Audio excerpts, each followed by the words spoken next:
अध्यात्म विज्ञान कोई धर्म या संप्रदाय नहीं है। ये स्पिरिचुअल साइंस है जो कुदरत के कानून पर आधारित है। ये विज्ञान पूरे ब्रह्मांड के सभी रहस्यों को उजागर करता है और जीवन के सभी पहलुओं को समझने के लिए एक नई दृष्टि देता है। इसी को आर्ट ऑफ विजन कहते हैं, दुनिया को देखने की एक नई दृष्टि, जो अध्यात्म विज्ञानी परम पूज्य स्वामी श्री कमलेशानंद जी के निर्देशन में सनातन सत्य का अनुसंधान कर हमारे जीवन को प्रकाशित करे। जय सच्चिदानंद। कि मन वचन काया वो आध्यात्म विज्ञान का विषय नहीं। अगर विषय होता तो मैं कहूं कि ये करो या ये, मैं उसके पीछे जो साइंस क्या है वो समझाता हूं। करना न करना मेरा सब्जेक्ट नहीं। मगर जो मन वचन काया से हो रहा है, इसको कौन सी दृष्टि से देखोगे तो राग द्वेष नहीं होगा, मालिकी भाव कर्ता भाव नहीं होगा और कर्म भी नहीं बनेंगे। ये सिखाता हूं मैं। आपको क्या करना न करना वो मैं नहीं बताता हूं, मगर एग्जाम्पल तो देना पड़ेगा ना समझाने के लिए। तो मूल ज्ञान गुण किसका है? मगर प्रतिष्ठित आत्मा कहीं अवतारों से रिलेटिव सत्य में मार खा खाकर उनका ज्ञान डेवलप करता है। क्या करता है? मगर वो ज्ञान रिलेटिव सत्य ही है। आज मैं भिखारी हूं और कल करोड़पति बनने का मेरे पास ज्ञान आ गया तो मैं करोड़पति बन गया, मगर वो ज्ञान भी अविनाशी के विनाशी।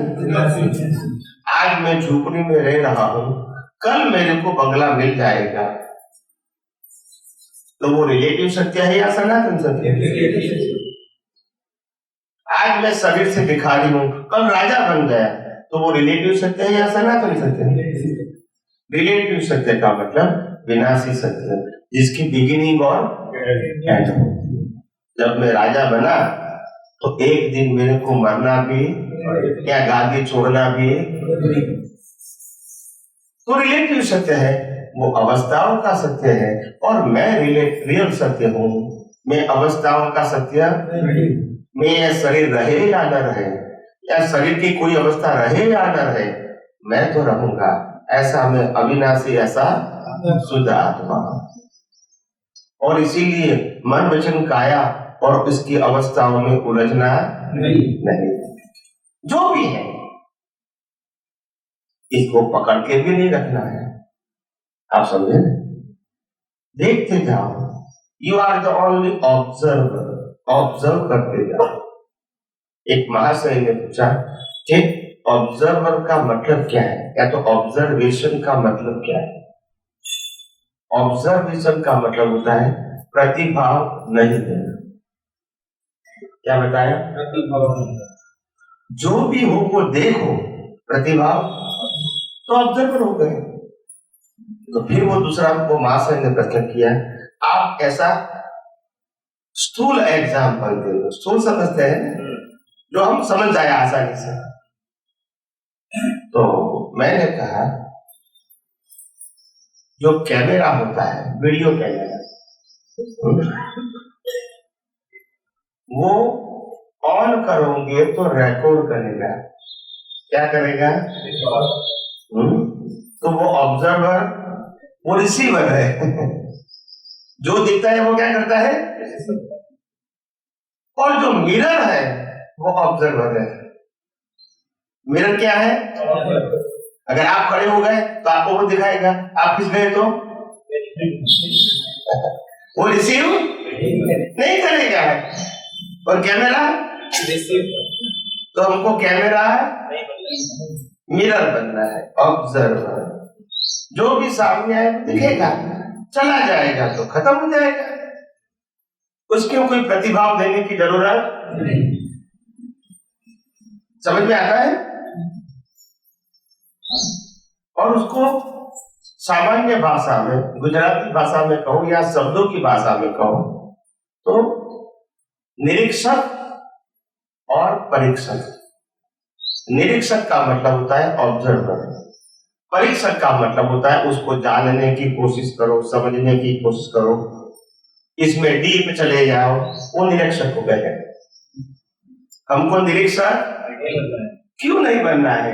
क्योंकि जन्म से मौत तक मन वचन काया की अवस्था मात्र और हमारी रचना। तो फिर क्यों उड़ा जाओगे आप? तो फिर डूब क्यों जाओगे? जाओगे तो फिर फंस जाओगे, फिर बाहर निकलने का आसान नहीं है। समझ में आया? बाहर निकलने का आसान। ऑब्जर्व कर रहा हूं। तो ये आत्मा का जो ज्ञान गुण है वो स्वाभाविक है। क्या है? क्योंकि आत्मा सनातन सत्य है और उसका स्वाभाविक ज्ञान दर्शन भी सनातन सत्य है। वो विनाशी सत्य को देख नहीं पाते हैं, समझ भी और जरूरत भी नहीं, मगर उनके ज्ञान प्रकाश की हाजिरी में प्रतिष्ठित आत्मा अपनी बुद्धि से अवस्थाओं को रिलेटिव सत्य के रूप में देखती है, समझती है, पहचानती है और फिर ओपिनियन देती है। तो इससे कर्म बनता है। क्या बनता है? समझ में आया? और हमको जो प्रतिष्ठित आत्मा जो रिलेटिव सत्य देखता है, वो देखने की दृष्टि को इरेज करके वहां सनातन सत्य को सेट करना है। क्या करना है? बाहर की कोई चीजों को बदलना नहीं, ये दृष्टि को बदलना है। Art of vision. जो दृष्टि में हमको पिताजी दिखता है, वो दृष्टि में हमको शुद्धात्मा देखना है। जो दृष्टि से हमको पिताजी अच्छा बुरा करते वो दिखता है, तो ये दृष्टि अभी हमको कुदरती रचना देखेगी। इसमें दिक्कत क्या है बताइए? क्या मेहनत वाली बात है? बहुत कुछ पढ़ाई करने की जरूरत है, कुछ साधना करने की जरूरत है? इतना सरल, सहज और सुगम ज्ञान जो कोई भी थिंकर व्यक्तियों को भी समझ में आ जाता है, और इसके लिए कोई विरोध नहीं है। क्या नहीं है? और नहीं भी ये विज्ञान कोई सांप्रदायिक विज्ञान है। तो किसी को ये बात को समझने में और समझकर स्वीकारने में आपत्ति नहीं होनी चाहिए, क्योंकि ये विज्ञान का कोई मालिक, कोई क्रिएटर, ये तो सबके लिए है। तभी तो मैंने कहा ये सनातन सत्य है और कुदरत के कानून के ऊपर आधारित है। ये विज्ञान सभी के लिए है, कोई एक व्यक्ति के लिए नहीं, और सभी के लिए इसीलिए क्योंकि ये विज्ञान से कोई बाहर नहीं है। कोई कहते मैं नहीं मानता हूं, तो भी ये विज्ञान से बाहर नहीं, कुदरती कानून से बाहर नहीं। कुदरत सिंपल कहती है इस शरीर की डिजाइन मैंने बनाई है, और इसीलिए सभी व्यक्तियों की डिजाइन एक ही है, और इसीलिए दुनिया का कोई भी डॉक्टर कोई भी बॉडी को रिपेयर कर सकता है। अगर मैन मेड होती तो सबकी डिजाइन बोलते नहीं आया ना, तो डिजाइन भी कुदरत ने बनाई। ये पंच महाभूतों का शरीर, पृथ्वी, जल, वायु, अग्नि, आकाश, किसका है? डिजाइन भी कुदरत की, ये शरीर भी। इसको जिंदा रखने के लिए 100 साल जिंदा रखने के लिए मिनिमम हवा, पानी, खुराक चाहिए। या सुनो, वो भी कौन देगा? फिर कर्मों की भुगतान का संजोग कौन देंगे? कल क्या होगा हमको मालूम है, तो संजोग कौन देगा? वो भी कुदरती रचना। और लास्ट में श्वास बंद कौन करेगा? नहीं तो हमारी फ्रीडम कहाँ है? बोलते नहीं, एक दिन सनातन सत्य को समझना पड़ेगा ना। और सनातन सत्य ही हिंदू फिलोसॉफी है, हिंदू धर्म नहीं, हिंदू तत्व ज्ञान। तत्व ज्ञान ये है। अगर तत्व ज्ञान भूल गए तो फिर संप्रदाय हो गए, और संप्रदाय सबका क्या होता है? तत्व ज्ञान अलग अलग। आज हिंदू फिलोसफी में सभी धर्म मानते हैं मैं आत्मा हूं, मानते हैं कि नहीं? कर्म का सिद्धांत सब मानते हैं, पुनर्जन्म सब मानते हैं, जैसा कर्म करेंगे वैसा फल मिलेगा सब मानते हैं, मोक्ष या मुक्ति सब मानते हैं। तो ये फिलोसफी हो गई। अभी राम ने ये कहा, कृष्ण ने ये कहा, महावीर ने कहा, उसको पूजा पाठ करो, आरती करो, मंत्र करो, उपवास करो, ये संप्रदाय हो गया। उसमें कुदरती कानून नहीं है, ये सांप्रदायिक ज्ञान है। इसका ज्ञान है जो सबका, ये सनातन सत्य, और उसी में तो हम उलझ गए, उसी में हम उलझ गए, और इसीलिए सनातन सत्य को समझ नहीं पाए। समझ में आया? जो वास्तव में समझना था वो नहीं समझ पाए, और जो वास्तव में सिर्फ कुदरती रचना ही देखना था उसमें हम डीप में चले गए। फिर बाहर निकलना मुश्किल है, और इसीलिए जन्म से मौत तक मन वचन काया की अवस्था मात्र कुदरती रचना है, उसको कुदरती रचना ही देखो।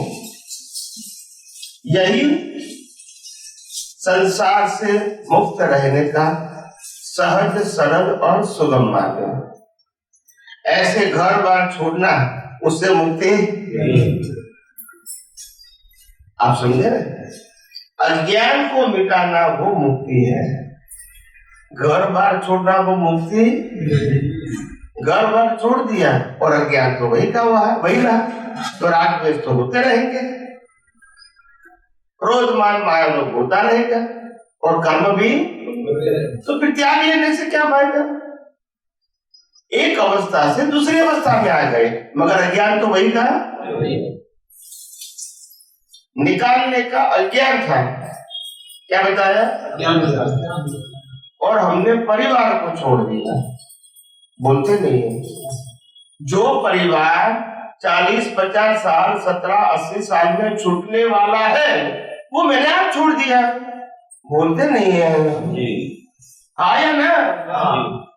सभी को एक दिन संसार छोड़ना है, परिवार छोड़ना है, वो ऑप्शन है या कंपलसरी है? जो कंपलसरी उसके लिए मेहनत करने का तो अज्ञान निकलने का पुरुषार्थ करना था, हमने तो परिवार को छोड़ दिया। आप समझे कि नहीं? मतलब त्याग लेते हैं वो गलती नहीं है, आप समझो मेरी बात। कोई शादी करता है वो भी गलती नहीं है, और कोई साधु बनता है वो भी गलती नहीं है, मगर साधु बनना या संसार में रहना उसी को अज्ञान कहते हैं, ये गलती है। आखिर दोनों क्रिया ही कुदरती रचना है। अगर संसारी को कहेंगे तुम्हारे पास अज्ञान है, और त्यागी कहेंगे मेरे पास ज्ञान है, तो ये दो मान्यता गलत है। संसार और त्याग एक प्रकृति की अवस्था है, और दोनों अवस्था को कुदरती रचना देखना ये विज्ञान है। संसारी है तो भी कुदरती रचना, और त्यागी है तो भी, तो विज्ञान ये है। विज्ञान त्याग लिया वो, और संसार बना वो भी। और मेरी बात को समझ में आता है मैं क्या कहना चाहता हूँ? हर अवस्था को कुदरती रचना देखना है, क्योंकि कुदरती रचना ही, अगर नहीं देखोगे तो भी, क्योंकि ये अवस्था इंसान की रचना नहीं है। इस इंसान को तो उसमें जुड़ना है, वो रचना बनाते नहीं। आज इतने लोग आएंगे, इतने लोग बैठेंगे, क्या हमने बनाया? कई लोग आने वाले नहीं आ सकते, कई लोग नहीं आने वाले, यानी आने का सोचा भी नहीं है उन्होंने, मगर कोई दोस्त ने कहा जब तो घर में बैठे तो वहां बैठना क्या तकलीफ है, तो यहाँ आ गए। संजोग किसी के हाथ में नहीं। और इसीलिए कोई व्यक्ति कहेगा कि मेरी मर्जी से हुआ, मैंने किया, मैं होता तो ही ऐसा होता, ये भ्रांति है। ये समझ में आया? दुनिया कुदरत ही चलाएगी और तुम इस दुनिया के अंदर एक साधन हो। क्या हो? तुम खुद साधन के रूप में अपनी मर्जी से नहीं चल सकते। ये पंखा भी साधन है और ये कार भी, वो अपनी मर्जी से चल सकती है? तो ये साधन कैसे चलेगा? तो अगर ये इनकी मर्जी से नहीं चलता हो तो क्या हमारी मर्जी से चलता है? नहीं। किसकी मर्जी से चलेगा? क्यों? कुदरत का कानून। क्यों कानून लागू हुआ? पिछले अवतार के तो सभी प्रकार की बातें सिद्ध होती है क्या नहीं? कौन को लगता है? साबित होना चाहिए, एक डायलॉग नहीं होना चाहिए। पूरी प्रक्रिया हमारे विजन में होनी चाहिए। इसी को विज्ञान कहते हैं। ये विज्ञान की दृष्टि, फिर ये दृष्टि का जैसे जैसे उपयोग करोगे वैसे वैसे आपकी दृष्टि में से अज्ञान मिट जाएगा और विज्ञान मजबूत होगा। और कोई चमत्कारिक रास्ता नहीं। आपको ही अज्ञान को निकालना पड़ेगा, क्योंकि अज्ञान को ज्ञान आपने माना था, तो आप भी निकाल सकते हैं। समझ में आएगा? अज्ञान को ज्ञान आपने ही माना था, तो अज्ञान को अज्ञान आप ही मानोगे तभी जाएगा ना। ऐसे निकालने से जाएगा? अज्ञान को अज्ञान आपको ही मानना पड़ेगा ना। और अज्ञान को अज्ञान तब मानोगे जब आपके पास विज्ञान है। बिना विज्ञान कैसे मानोगे कि अज्ञान है? आधार तो चाहिए ना। इसको अज्ञान कहने के लिए ज्ञान तो चाहिए ना। बिना ज्ञान अज्ञान कैसे कहोगे? भाई मैं शरीर हूं ऐसा मेरे पास ज्ञान है, मगर आप कहते हो ये अज्ञान है, तो फिर ज्ञान कौन है? तो कहेंगे आप शरीर नहीं हो, आप शुद्धात्मा है। तभी तो वो ज्ञान जाएगा। यानी एक आधार छोड़ के दूसरा तो आधार देना पड़ेगा, तभी आपकी दृष्टि चेंज होगी ना। तो कैसे होगी? तो अध्यात्म विज्ञान को दृष्टि बदलने का मार्ग है, क्रिया बदलने का मार्ग। स्वामी जी, इसी से आगे बढ़ते हुए मैं एक प्रश्न करता हूँ कि जैसे शुद्धात्मा के प्रति प्रार्थना है, हे अंतर्यामी परमात्मा, वो लास्ट में जो बोलते हैं कि मैं आप में तन्मयाकार रहूं, तो ये चार्ज प्रतिष्ठित आत्मा ही करता है ना, जो भी है। तो वो जो आप जो बोलते हैं ना कि लास्ट में जो है वो खत्म हो जाएगा प्रतिष्ठित आत्मा, तो अभी जो हम खुद प्रतिष्ठित आत्मा में रह करके शुद्धात्मा से प्रार्थना करते हैं, इस तरह करना चाहते हैं कि प्रकृति प्रार्थना करता है शुद्धात्मा के साथ, या तन्मयकार जो बोलते हैं तो प्रतिष्ठित आत्मा शुद्धात्मा में तन्मयकार होता है और फिर एक शब्द आता है या प्रतिष्ठित आत्मा खत्म हो जाता है। ये थोड़ा कंफ्यूज कर रहा है। तन्मयकार होना ही, विलीन होना, तन्मयकार होना या खत्म होना, ये ही तीनों सेंटेंस एक ही कहना चाहते हैं। जब तक शादी नहीं होती है, लड़की पसंद है, परिवार को भी पसंद है, हमको भी पसंद है, उनको भी पसंद है, मगर हम इसको वाइफ नहीं कह सकते, बोलते नहीं कर सकते।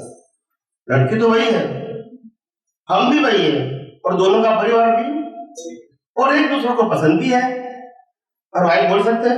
नहीं बोल सकते। और शादी करने के बाद वाइफ बोल सकते हैं? बोल सकते नहीं, वाइफ ही है, बोलते नहीं है। वाइफ नहीं बोलोगे तो नहीं है। तो तन्मयकार हो गए।